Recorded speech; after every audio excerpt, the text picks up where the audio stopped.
Welcome to this episode of Outsiders, where in just about 5 minutes, we give you the info, tips, and examples you need to be an effective outsider, a disciple who makes a difference outside the church's walls. Now, you may be scratching your heads thinking, Josh, why are you wearing a Roman outfit while brandishing an electric cord? And others of you are thinking, and you know who you are, that I knew this guy had lost it, I just didn't have evidence until now. Well, there is a reason for all of this, and I'll get to it in just a second. Lifeway Research and the Billy Graham Center Institute recently published a fascinating study about the voting habits of evangelicals in the 2016 election. There's a lot of really interesting information in there, but there was one data point that really stood out to me, and it had to do with this. 60% of Christians surveyed said that they received little to no teaching or preaching on political issues or the intersection of faith in public life. Stated differently, about 60% of Christians surveyed said that they received no political discipleship from their church. Now, I know that this is a controversial issue, but Scripture speaks to all of life, and I believe that it speaks to this one as well. So I wanted to give you 3 principles about political discipleship. Now, don't be nervous. I'm not going to tell you who I think you should vote for, but I am going to give you 3 kind of guiding principles in this area. Number 1, we are Caesar. Jesus tells us in Matthew 22 that we are to render to Caesar that which is Caesar. And so the question in that verse, and especially for us as American Christians, is, well, then who is Caesar? That was pretty easy in the Roman context, but what about the American context? And I think a lot of American Christians, they say, well, the president said this, or the Supreme Court said that, or Congress said that, and therefore I don't have much power, and there's really not much of a reason to participate. Well, we need to go back to the actual charter of American government. What does the Constitution say?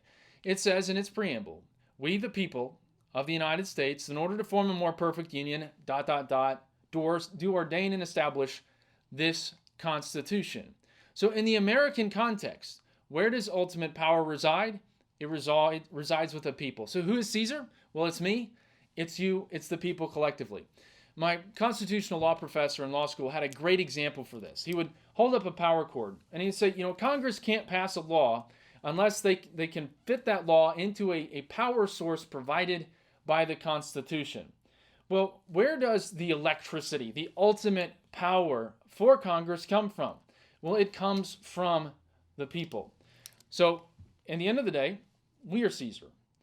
And this does not entitle you, by the way, to walk through your house in a contrived Roman toga, telling people they need to fan you with palm leaves and serve you with grapes. In fact, that might get you stabbed rather than served. And you will notice that while dressed to Caesar, I have tried to learn my historical lessons, and I am very closely watching my back. Anyway, what does Caesar require of us? If we're Caesar, what does Caesar require of us? It requires our principled participation. If no Americans voted, American government would shut down. So that's number 1. We are Caesar. Number 2, we are citizens. I would really like to reclaim the word citizen. Many Christians, when they think of this word, they think of perhaps fruitless culture warring or political gamesmanship. But I'd like us to think about this word citizen and to think about the word neighbor in the context of our city, state, or nation. Because times are changing so quickly and politics has become so ultimate, I think many Christians, when they come to the public square, they think, I must crush my ideological or political opponent. I've got to win. And perhaps other Christians, because again, times are changing so quickly, they think, I've got to preserve my Christian subculture, my Christian bubble. And though both of those motivations are understandable, they're not the correct motivation. Jeremiah 29 talked to the exiles in Babylon and told them that they should seek the shalom, the peace or the prosperity of the people in the city in which they lived.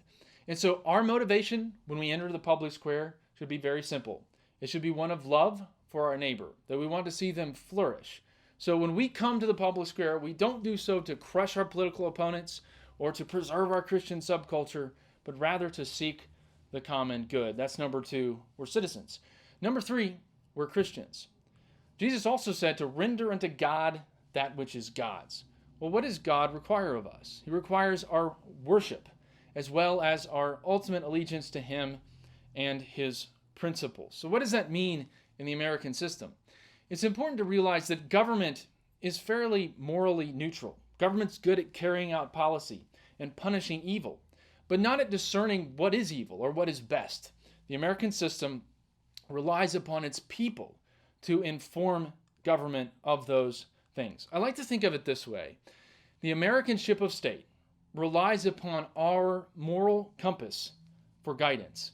And therefore, if we don't principally participate, then the American ship of state will sail off in a different and harmful direction. So as Christians, we should bring our best ideas. We should bring the truth to bear in the public square. So those are the three things. We are Caesar. Number 2, we're citizens. And number 3, we're Christians. And I know this is a controversial issue, but it probably should be, because it's really important. Nothing short of religious liberty in the American Republic is at stake. So what does Caesar require of us? Caesar requires our principled participation.